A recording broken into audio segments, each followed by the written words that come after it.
самых заметных событиях вторника вы узнаете из материалов наших корреспондентов. В студии Сергей Михедов. Здравствуйте. Коротко о главных темах дня. СА Николаев встретился с руководителем Федерального агентства морского и речного флота, экс-премьером Якутии Андреем Тарасенко. Какие вопросы стали основными? Международный день защиты женского здоровья отмечается сегодня. Какую помощь предоставляет женская консультация в республиканском перинатальном центре? На квасе, кефире или минералке споры о том, какой должна быть идеальная окрошка, не утихают с момента изобретения самого блюда. В какую сумму обойдется якутянам окрошка в этом сезоне? Живет победа в поколениях. В Якутске провели детский парад победы для дошкольных учреждений. Организовали все почти как у взрослых.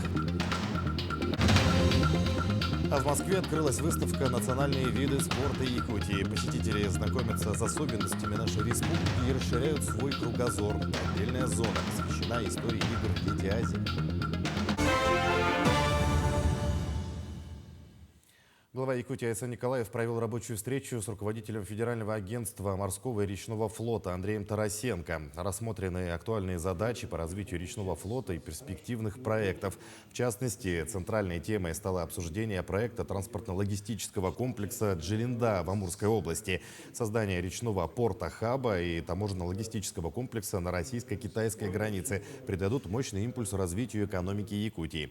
Уже на первом этапе реализации проекта в 2024 и 2025 годах предполагается открытие автомобильно-водного пограничного пункта пропуска с устройством понтонного моста через реку Амур и реконструкция железнодорожного участка Рейдово-Сковородино. Это обеспечит перевозку до 5 миллионов тонн грузов в год. Нас сегодня интересует Джалинда для доставки груза на китайскую границу и на реку Амур. Вот это нас очень сильно интересует. И создание порта, хаба на реке. Поговорили о том, что будет построен в Якутии НПЗ, который сможет нам в Охотском море дать бункер, топливо для работы вот этого куста, который делает сегодня Эльга. Ну и в Якутии появится хороший завод, 2,5 миллиона тонн, который нормально может выполнить задачу по снабжению. На всей территории Якутии, начиная с 6 мая, действует пожароопасный сезон. На сегодняшний день зафиксировали 22 лесных пожара на общей площади 450 гектаров и 19 ландшафтных пожаров на площади более 670 гектаров. За прошедшие сутки в результате авиационного и космического мониторинга обнаружено 2 лесных пожара на территории Верхоянского района, 2 пожара на территории Алекминского района и 1 в Сунтарском улусе. Ликвидировано 2 очага на общей площади почти 200 гектаров и 1 ландшафтный пожар. На тушение лесных пожаров задействовано 119 человек и 2 единицы техники. Самолеты-зондировщики Як-40 «Росгидромет» и Ан-26 «Атмосферы» при наличии ресурсной облачности готовы к вылету в центральной и западной части республики. На большей территории республики класс пожарной опасности поднимается до 3-го и выше. Особый противопожарный режим установлен в Алекминском районе. В соответствии с этим призываю граждан быть осторожным с огнем в лесу. С 1 июня вступит в силу новое правило при расчете единого пособия. Изменится порядок учета алиментов. Так, при наличии решения суда о сумме алиментов на детей, как и прежде, в расчете доходов будет учитываться фактически поступившая сумма. Ее нужно указать при подаче заявления, или соцфонд сам получит сведения, если открыто исполнительное производство. Напомню, что при оформлении единого пособия будут учитываться некоторые нюансы. При заполнении заявления в госуслугах в разделе «Семейное положение» нужно выбрать графу «В разводе». Тогда доходы бывшего супруга и его имущество не будут входить в общий доход семьи. Если родители договорились об алиментах устно или в нотариальном соглашении, будет учитываться сумма, указанная в заявлении либо соглашении, но не меньше. На первого ребенка 4810 рублей равен 1/4 МРОТ. На двоих детей 6414, 1/3 МРОТ. И на 3 и более детей 9621 рубль, 1/2 МРОТ. Расторжение брака не дает статуса единственного родителя и не является обоснованием нулевого дохода.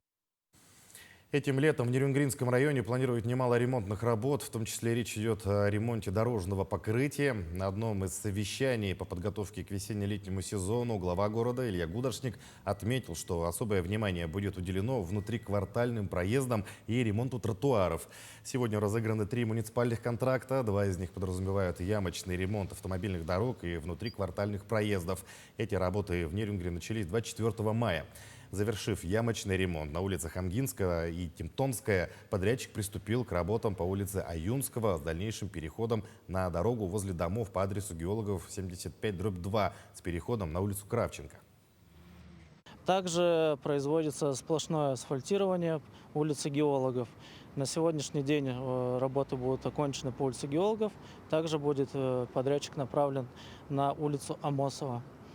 Также работы сейчас ведутся по объезду всех внутриквартальных территорий для обследования и расстановки приоритетов, какие дворы в более плачевном состоянии, для их скорейшего устранения. Ежегодно 28 мая отмечается Международный день защиты женского здоровья. Основная цель этого дня – напомнить обществу, что здоровье женщины имеет огромное значение для будущего любой нации. О работе женской консультации в Республиканском перинатальном центре расскажет Марферина Алексеева.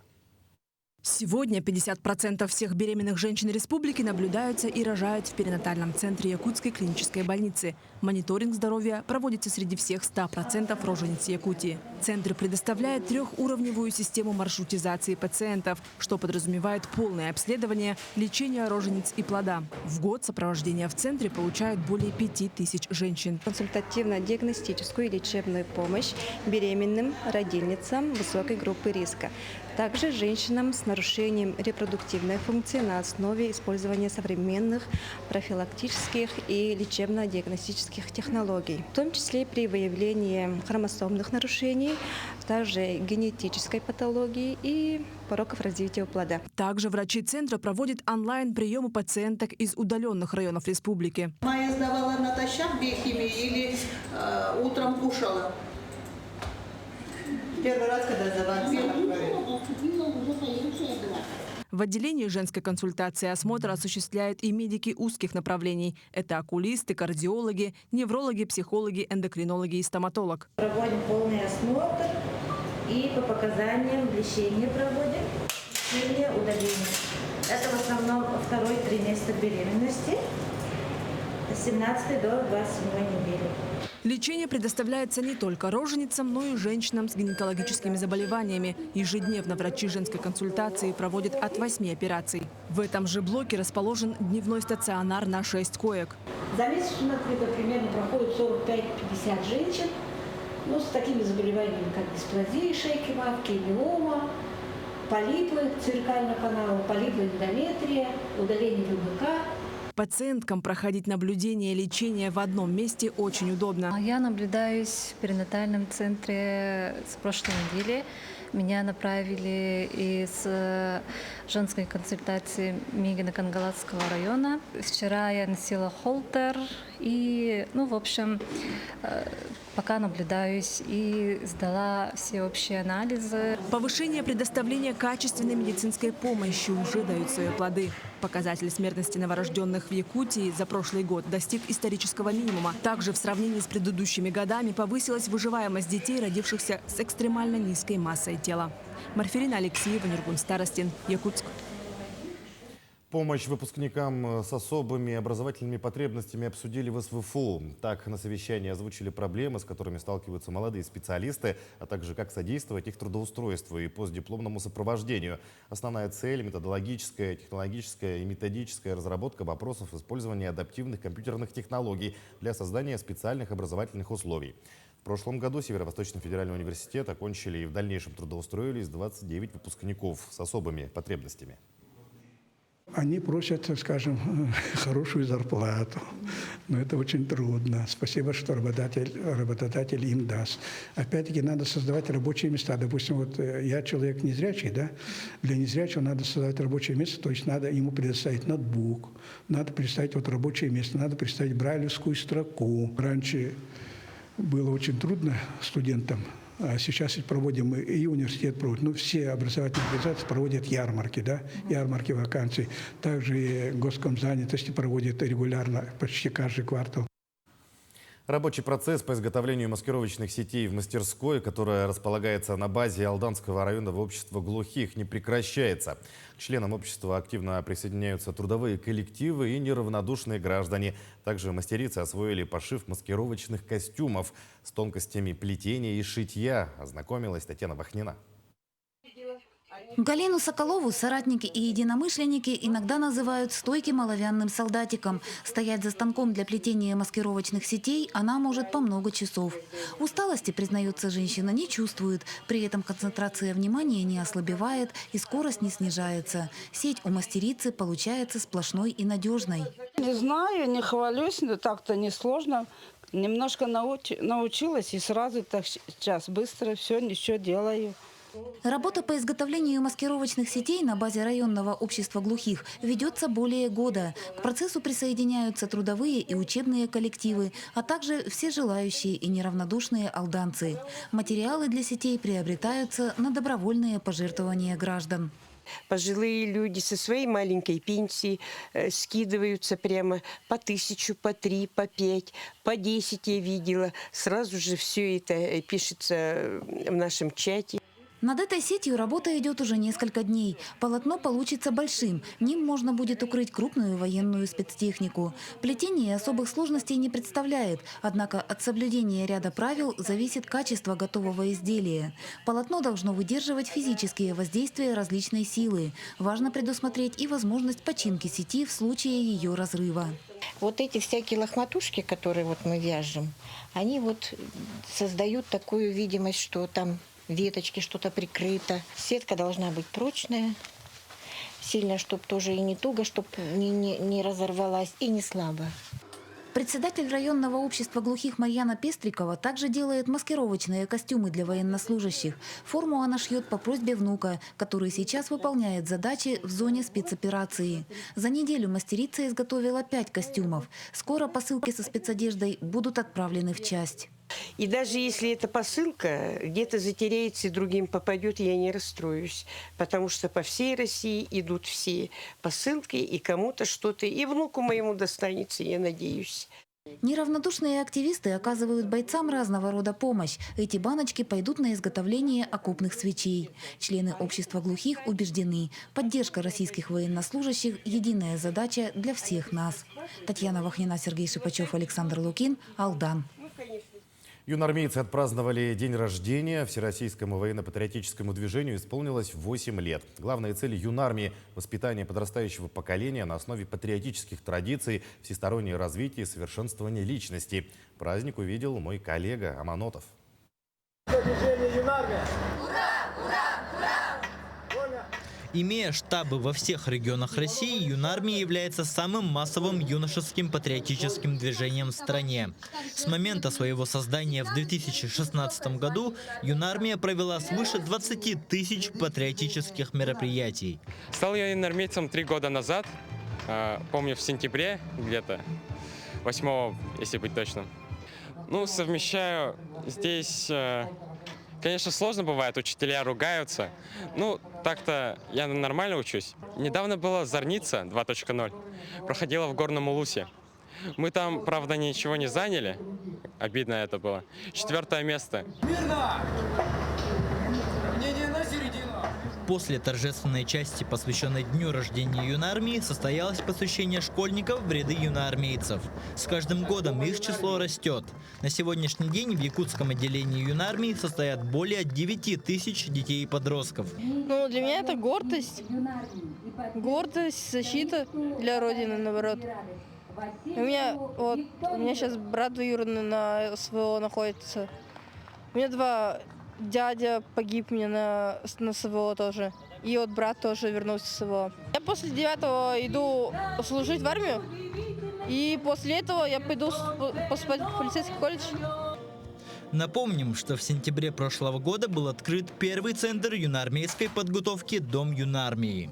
Юноармейцы в свободное от учебы время осваивают азы начальной военной подготовки, развивают лидерские навыки и занимаются волонтерской деятельностью. Совместно с нашими партнерами при поддержке правительства республики мы планируем создавать центр юноармейской подготовки «Дом юнармии» в муниципальных районах, городских округах.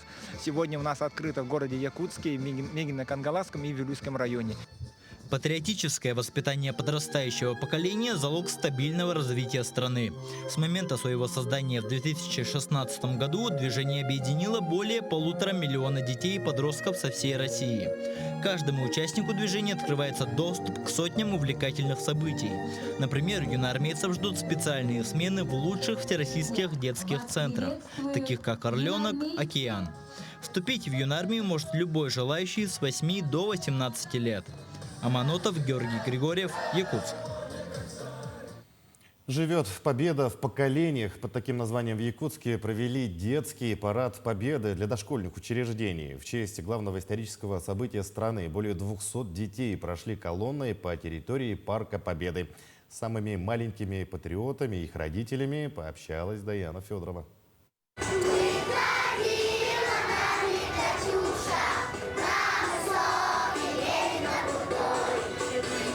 Моряки, пехотинцы, десантники. В Парке Победы юных якутян можно было увидеть в самой разной военной форме. Они дружно чеканили шаг в парадном строю. Масштабное мероприятие прошло впервые. Организаторы постарались сделать его максимально приближенным к мероприятию городского масштаба. Решили, что как, если не в Парке Победы, провести его. Начали подготовку мы с февраля. Конечно, прежде всего были выбраны рода войск в садах. Началась подготовка и у родителей, потому что нужно было форму подобрать. В честь главного исторического события страны более 200 детей из 13 дошкольных учреждений столицы прошли колонной по территории Парка Победы. Участие в мероприятии также приняли более 300 родителей маленьких патриотов, общественники, представители окружной администрации и ветераны. Парад проводится у нас впервые. Тем самым мы даем эстафету 80-й годовщины победы Великой Отечественной войны. В следующем году парад нас в 2 раза минимум увеличится. Ну, я думаю, что это сказано 80-й годовщины. Ну и в целом всем нравится такое уникальное мероприятие. На параде Победы развернулась выставка макетов современной военной техники России. Это и модели самолетов, кораблей и машин. Дети вместе с родителями мастерили из различных материалов несколько дней. Многофункциональная ядерная боеголовка, то, что она идет секретная. Делали вот мы вдвоем, ну, считай, грубо говоря, за неделю. Какие материалы были использованы? Ну, фанера, пластик, в основном дерево. Делается все, да, первый раз сделали, как бы на основании картинок, всего визуально, как бы у нас нету. Получается, мы изготавливали, а он красил, вырезал, как и объяснил. И все. Учился. Уже в следующем году 80-я годовщина Победы в Великой Отечественной войне. К нему начнут готовиться уже начиная с октября. Парад пройдет еще более масштабно. Даяна Федорова, Владимир Павлов, Якутск. Якутскую национальную кухню и ее влияние на оздоровление нации обсудили в Якутске. Мероприятие стало частью креативной недели. На круглом столе предприниматели, медики, диетологи и эксперты научных центров подняли проблемы современного питания. По словам специалистов, в последние годы растет число людей с заболеваниями пищеварительной системы, сбоями в метаболизме. Для решения проблемы эксперты предлагают распространить этнический тип питания в местах общепита. Также выступили научные деятели в области профилактической медицины из Казахстана. Они поделились своим опытом. Конечно же, питание. Северный тип организма, большое количество углеводов влияет не особо хорошо, что мы ежедневно видим ожирение наших сограждан, очень много заболеваний, связанных с метаболизмом, типа как сахарный диабет, нарушение метаболизма, повышение заболеваний сердечно-сосудистой системы. И мы хотим сделать основу именно через популяризацию этнического питания, генетически обусловленного нашего типа питания. На квасе, кефире или минералке. Споры о том, какой должна быть идеальная крошка, не утихают с момента изобретения самого блюда. К единому знаменателю почитатели окрошки пока не пришли. Но одно известно точно: в ближайшие 3 месяца это летнее блюдо будет пользоваться популярностью. В какую сумму оно обойдется якутянам в этом сезоне, узнавал Петр Васильев. Окрошка – это своего рода телепорт в лето и дачное детство. Появилась она более 1000 лет назад, а название ей дали от глагола «крошить». С наступлением тепла она вновь захватывает столы россиян, а также умы экономистов и маркетологов. Последние даже изобрели для нее специальный термин – индекс окрошки. Индекс окрошки – показатель отнюдь не шуточный. Его специалисты рассчитывают для того, чтобы понять, как сильно изменились цены на те или иные продукты в зависимости от сезона. Допустим, зимой рассчитывают индекс оливье, весной индекс кулича, ну а сейчас пришла пора для того, чтобы узнать, сколько же стоит наш любимый холодный летний суп. По данным специалистов, за год он подорожал на 13%, и основной вклад в это дело внесли именно яйца, ведь в окрошке без них уж совсем никак. Если говорить о ценах на компоненты окрошки в Якутске, то ситуация выглядит следующим образом. Квас от 119 рублей за литр, яйца от 99 рублей за десяток, колбаса от 200 рублей за 500 грамм, сметана от 70 рублей за упаковку, редис от 170 рублей за полкило, огурцы от 300 рублей за килограмм, картофель от 86 рублей за килограмм. Такая цена в среднем схожа с расчетами аналитиков в центральных городах нашей страны. Там подобная порция окрошки обойдется в 500-600 рублей. Безусловно, на цены в Якутске сегодня влияют логистические особенности, переправа через реку, а также доставка скоропортящихся продуктов самолетами. Средний чек отличается от среднего ценника. Если люди в основном экономят и выбирают из всех вариантов одного продукта более дешевый, чек будет меньше среднего ценника. Этим вопросом занимается наше государство. Торговая сеть «Айгуль», как и все компании в республике, работает согласно приказу 22. Также хочу добавить то, что компания учитывает интерес каждого покупателя, и даже при использовании нашей системы лояльности мы предоставляем скидку даже на социально важные товары. Влияют на стоимость окрошки летние рынки. Там продукция, помимо того, что свежая, так еще и по более низким ценам. На прилавках уже есть свежая зелень, картофель, на очереди только редиска. Если уже будет скоро, на днях уже будет. Окрошка – блюдо не только популярное, но и полезное. Как говорят диетологи, свежие овощи в ее составе помогут восполнить количество витаминов в организме, а также обезопасить от обезвоживания. Главное здесь по привычке после долгой зимы не разогреть ее в микроволновке. Петр Васильев, Георгий Григорьев, Якутск. Первоклассникам алмазной столицы перед летними каникулами показали театр теней. В читальном зале городской библиотеки энергетики западных электрических сетей презентовали детский проект «Театр теней». Это дополнение к книге «Сказки о солнце». Также в этот день студенты Мирнинского политехнического института показали детям электроустановки. Таким образом, первоклассники повторили основные правила энергобезопасности перед длинными каникулами. Мне понравилось, когда показывали мультик и когда был театр теней.